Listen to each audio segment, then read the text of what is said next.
Hey there. If you've found your way here, maybe you're like me, someone who's been through a few seasons of life. You've laughed a little, lost a little, maybe even loved deeply and lost deeply, too. This space, this story is for you. For anyone who's ever looked back and wondered, did I say enough? Did I show up enough? Did they know how much I cared? Tonight, I want to share with you a letter I wasn't meant to find, but one I needed more than I knew. It's from someone I thought I knew my whole life. My father. And welcome. If you've found your way here tonight, then perhaps, like me, you're taking a quiet moment to revisit places and memories that shaped who we are. I invite you now to join me on a reflective journey, a journey back to a home filled with echoes of the past, where every creaking floorboard and sunlit corner holds a story of its own. Imagine this: I pull up in front of the old house, the very place where my childhood unfolded, a house that once bustled with laughter and life. Now, it stands silent and dignified, its windows like watchful eyes preserving secrets of days long gone. As I step out of the car, I take a deep breath, feeling the cool, crisp air that carries the gentle sound of a distant clock ticking away the moments, reminding me that time, however fleeting, leaves a trace in everything it touches. I begin my slow, measured walk along the familiar path to the front door. With each step, I feel the weight of memories, both tender and bittersweet, settling around me like old friends gathered for a quiet reunion. The old porch creaks under my feet, a soft, familiar protest against the passage of time. I pause a moment, letting the subtle melody of the ticking clock mingle with the soft chorus of birds chirping outside, a natural symphony that echoes through the open windows. The sound of the wind rustling against the weathered curtains adds another layer to this rich tapestry of sound, almost as if nature itself is whispering secrets about what once was. Entering the house, the dim light and lingering scent of aged wood evoke feelings that are hard to put into words. Every hallway, every room seems to hold its own narrative, the memories of conversations long past, silent moments of introspection, and the quiet solitude that settled in after the laughter faded away. I move through the space slowly, allowing each familiar detail to stir up fragments of the past. The ticking clock, ever patient and unyielding, serves as a constant reminder that while time marches on, these cherished memories remain frozen in their perfect, poignant stillness. As I wander from room to room, I can't help but marvel at the beauty of nostalgia. It is in these moments that I realize how deeply intertwined our experiences are with the places we call home. This isn't just an old house, it's a living chronicle of my life, a repository of love, loss, joy, and pain. The gentle hum of nature outside, the persistent, comforting rhythm of the clock, and even the soft murmur of the wind through the open windows all serve as a backdrop to the inner dialogue that begins to unfold within me. So, settle in and allow yourself to be carried away by this story, a story about returning home, about reconnecting with our deepest roots, and about finding solace in the quiet beauty of familiar spaces. Tonight, as we journey together through these evocative scenes and gentle recollections, may you find a spark of recognition and, perhaps, a hint of healing within your own memories. Enjoy the voyage, my friend, for every memory is a step closer to understanding the intricate tapestry of our lives. As I continued my slow, reflective walk through the quiet corridors of the old house, my eyes caught a glimpse of something unexpected: a worn leather-bound book tucked away on a dusty shelf. The book, a cherished family Bible passed down through generations, held more than its usual words of scripture. Hidden between its fragile pages was a folded letter, its edges softened by time. My heart skipped a beat as I carefully removed it, wondering what secrets it might unveil. The letter's paper was delicate, tinged with a faded yellow hue that spoke of countless years gone by. Running my fingers along its surface, I marveled at the way the ink had softened over time, its once crisp strokes now a gentle echo of the past. Each letter felt like a whisper from a time when emotions were raw and letters were the only way to connect hearts separated by silence and circumstance. I sat down at the old wooden desk, sunlight filtering in through a cracked window, casting a warm glow on the letter's surface. In that still moment, I began to read the carefully penned words. The handwriting, though slightly trembling, was unmistakably my father's. I found myself pausing, gazing at each stroke with a mix of wonder and disbelief. Why did he write this for me? I silently questioned. All my life, I had never imagined my father as a man of letters, someone capable of pouring his soul onto paper. Yet here was undeniable proof that beyond his stern exterior and quiet demeanor, he carried a profound tenderness I had never fully understood. Every word resonated with a deep, lingering sadness, mixed with a subtle hope. It was as if his voice, long stilled by time, had found a way to reach out to me. The letter was not filled with grand declarations of love or elaborate storytelling. Instead, it captured intimate moments of regret and affection, the kind of admissions one rarely makes aloud. It made me wonder about the countless untold stories that lay hidden within the recesses of his memory, stories that I had always assumed were lost to the inexorable march of time. In that singular moment, as I sat in the fading light with this precious relic cradled in my hands, I felt the weight of legacy and the quiet promise of understanding all at once. It was a revelation, a soft, poignant reminder that even in silence, the heart has its own language, one that speaks volumes through the enduring ink of a letter. My father wrote this not because he was on the verge of leaving this world, but because he was terrified that I would continue living without ever truly understanding who he really was. The words echoed in my mind as I pored over the carefully written letter, each sentence a quiet revelation of the man I thought I knew. In that moment, it wasn't grand gestures or loud declarations that painted the picture of his true self. It was the small, almost invisible details of his everyday life that spoke volumes. He wrote about the ordinary acts that, in hindsight, were profound lessons wrapped in the fabric of our daily existence. I recalled how every morning, without fail, he would wake up at dawn, his eyes still heavy with sleep, only to push aside his drowsiness and venture into the kitchen. There, amidst the soft light of early morning, he would knead dough with the tenderness that belied the rough hands of a man who had faced many hardships. Baking bread wasn't just a chore for him. It was a ritual, an expression of love in its most humble form. The aroma of freshly baked bread, warm and inviting, filled our home and hinted at the silent promise of comfort and sustenance. Even in the darkest moments, through those early hours, his act of baking became a metaphor for nurturing a way to give life to hope through each loaf, a gentle reminder of the care that often goes unnoticed. He also confessed, with surprising honesty, why he never attended my graduation ceremonies. I wasn't there not because I didn't care, he wrote, but because I believed that watching from afar would let you carve your own path without the weight of my expectations. His absence, which had once stung with confusion and hurt, now took on a new dimension in the light of his words. It wasn't neglect. It was his way of allowing me the freedom to make my own choices, to stumble, and to ultimately learn and grow. Yet, with his admission came an undercurrent of regret, a silent apology that sought to mend the gaps I had always felt in our relationship.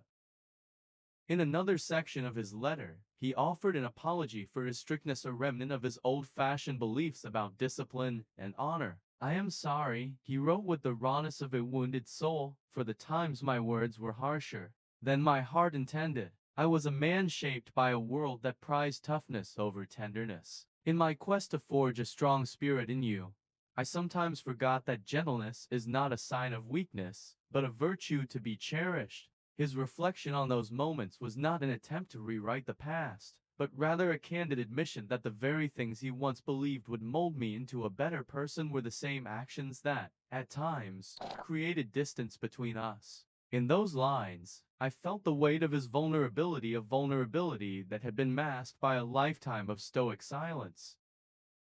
Finally, he left me with a piece of advice that shone like a beacon amid the shadows of regret and longing. Treat your children with the kindness that I failed to show, he implored, his words carrying the gravitas of generations of unspoken truths. Let them know that it is okay to laugh, to cry, and to be imperfect. Allow them to grow not under the strict gaze of expectations, but with the freedom to find their own way, to stumble, and to rise again with gentle hands guiding them. Love them not with force, but with understanding and patience. It was as If he had glimpsed the future, had seen that the love a parent gives is never measured in the rigidity of rules or the severity of reproach, but in the quiet moments of compassion that define a life of genuine connection. Each small detail he shared, the early morning baking, the deliberate absence from milestones I once longed for, the heartfelt apology for his strict ways, and his earnest instruction on how to be a better parent was like a carefully placed stone in the mosaic of his life. He revealed that his silence, his hard exterior, was not the absence of love, but a different language of care. In the warmth of the morning light that filtered through our old kitchen windows, in the soft glow of memories that now tinged every corner of the house, I began to see him not as the distant, imposing figure of my past, but as a flawed yet profoundly loving human being. His letter, filled with these delicate confessions, became more than just words on paper. It was a window into the heart of a man who never truly knew how to articulate his affection. Yet, in his own way, he had tried to leave behind a legacy of lessons taught through lived experiences rather than spoken promises. As I folded the letter back into its worn envelope, I realized that his greatest gift was not in the grand narratives of his successes or failures, but in the small, almost imperceptible moments that defined his existence, a truth now passed down to me, urging me to understand, forgive, and perhaps one day, share this wisdom with my own children. I remember my childhood as a collage of imperfect, yet deeply heartfelt moments, each one a vivid brushstroke on the canvas of my early years. One memory that has stayed with me was my first attempt to ride a bicycle. I can still see the old bike, its frame slightly rusted and the seat worn out from years of use. It was a bright, crisp morning when my dad decided it was time for me to learn. He took me to the driveway, his eyes steady and encouraging, and handed me the bike with a gentle nod. I wobbled nervously at first, the pedals spinning uncertainly under my feet. As I pushed off, full of eagerness and youthful confidence, I lost my balance and tumbled over. I fell hard onto the pavement, my skin scraping against the rough concrete, and pain instantly flooded over me. I expected my dad to rush over, arms wide open, to catch me in a comforting embrace. Instead, he simply knelt by my side, not to lift me up immediately, but to fetch a cold stone from the garden. I felt the chill of the stone pressed against my injured knee, a silent remedy in his own subtle way. It was his method of showing care without overwhelming words or overly dramatic gestures. In that moment, I learned that sometimes love is expressed not in grand displays, but in the quiet, measured acts that speak directly to your senses. Another memory is etched into my heart from one bitter winter when our house felt colder than ever. The chill wasn't just in the air, it seeped into the walls and crept beneath the door. One evening, as darkness settled early and frost painted delicate patterns on the window panes, I could hear the whisper of wind outside. That night, while the rest of the family slept beneath layers of blankets, my dad stayed awake. Silently and resolutely, he tinkered with the old, stubborn heater in the basement. I remember the sound of tools clinking and the soft hum of determination as he labored away, his face illuminated by the faint glow of a single lamp. He didn't say much. His actions were his language. I later realized that his quiet vigils were his way of fighting back against the harsh cold both outside and perhaps in our lives, ensuring that we felt the warmth of security despite the winter's chill. One summer afternoon is as clear as day. The day we went to the lake, it was one of those rare, tranquil days when time seemed to move slowly, and everything shimmered under the generous embrace of the sun. Dad took me out on the boat, and together, we cast our lines into the sparkling water. As we sat there, the gentle lapping of the waves provided a soothing soundtrack to our conversation, which was as free and light as the summer breeze. I remember feeling the excitement of catching my very first fish and the sense of accomplishment that bubbled up within me when I finally landed a small, wriggling bass. To celebrate, Dad had packed a modest but lovingly prepared picnic. I recall the taste of the simple sandwich he made, fresh bread layered with crisp lettuce, juicy tomato slices, and a smear of his special mustard, eating it under the open sky, where every bite carried the flavor of love and effort. School days, too, left behind their delicate marks on my heart. I once brought home a report card that wasn't exactly stellar, a streak of poor grades that I was sure would ignite a torrent of anger. Instead, sitting at the dinner table, I braced myself for a storm of disappointment. But Dad, with a calm demeanor that always contrasted sharply with my own anxious trembling, looked me in the eye and simply said, "Next time, do better than yesterday." There was neither chastisement nor raised voice in his words, only a sincere hope and a quiet challenge. In that moment, I learned that true growth wasn't born of fear, but of gently striving to improve oneself, one small step at a time.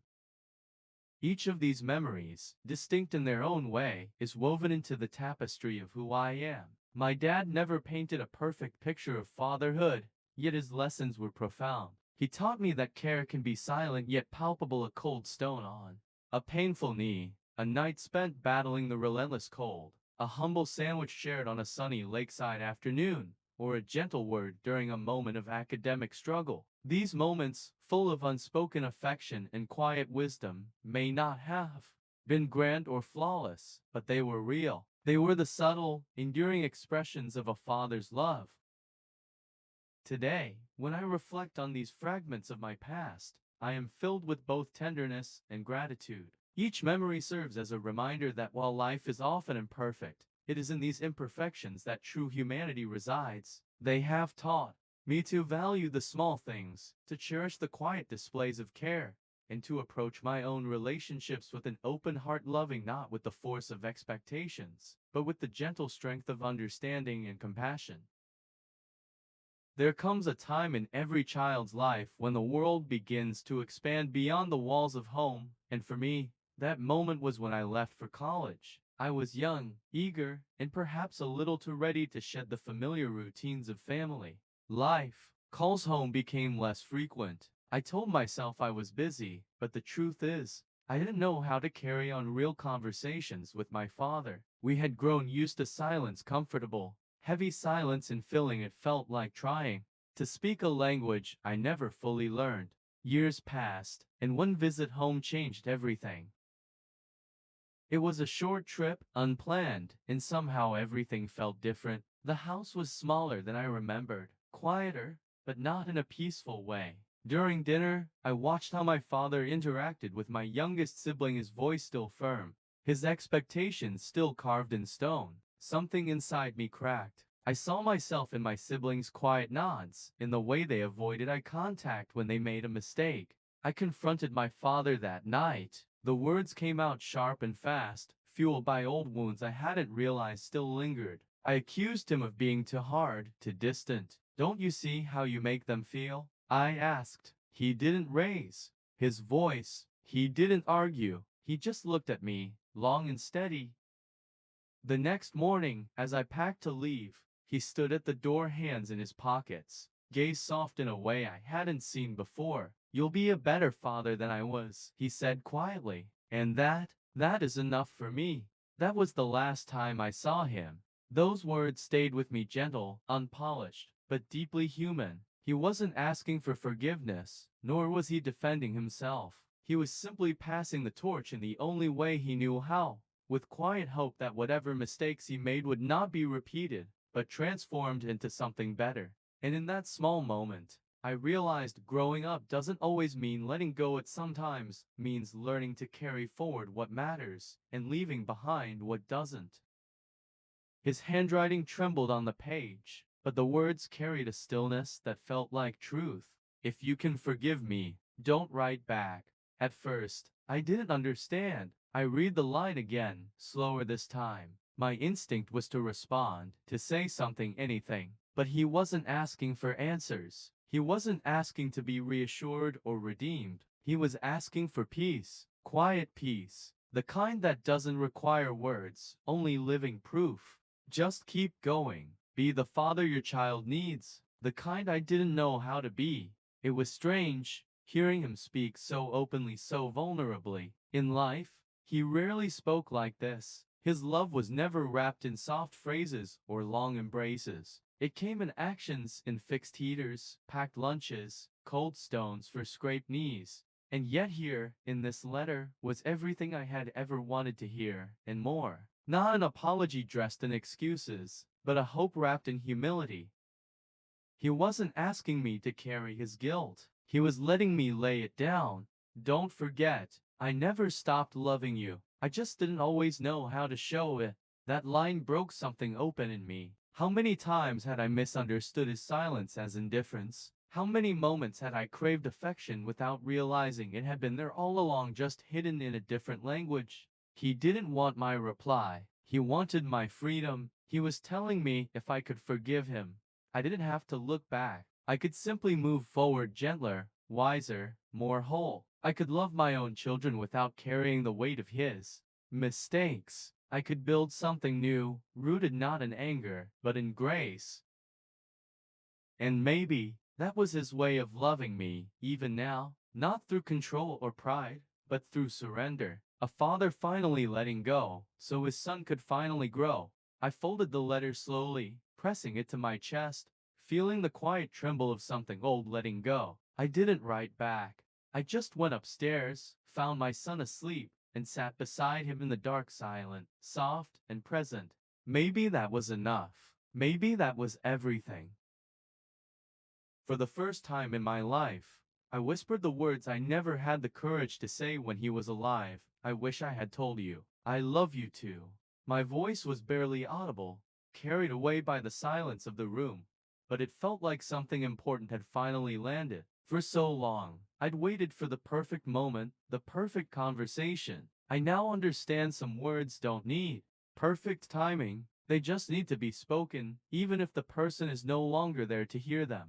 And maybe it's never truly too late to forgive. I glanced around the room, now gently washed in the warm light of early evening. The letter still sat where I had left it, folded with care and full of truths that changed everything. I stood, moved slowly toward the old wooden box that had been tucked away on the top shelf of his closet for decades. I'd always seen it there, untouched, dusty, a relic of a man who never shared much of his past. The latch gave a soft click, and the lid creaked open. Inside, nestled among old receipts and faded receipts, was a single black and white photograph. My father, years younger, stood beside a woman I didn't recognize. She wore a delicate floral dress, and there was something about the way they stood close, but not touching, that spoke of complicated affection. Tucked beneath the photo was a single train ticket. It was weathered, the ink slightly faded, but the date was still legible. March 3rd, 1974. Years before I was born. I held the ticket in my hands, a strange chill settling in my chest. My father had lived an entire chapter of life I knew nothing about. A story before our story. A love, perhaps, or a dream that had once filled him with hope and possibility. He had been someone else once, before he was my father. I sat with the photograph and the ticket, feeling the weight of history pressing gently into my palms. I didn't know all the answers, but for the first time, I felt something softer than grief and stronger than confusion. I felt curiosity and the quiet, sacred beginning of understanding.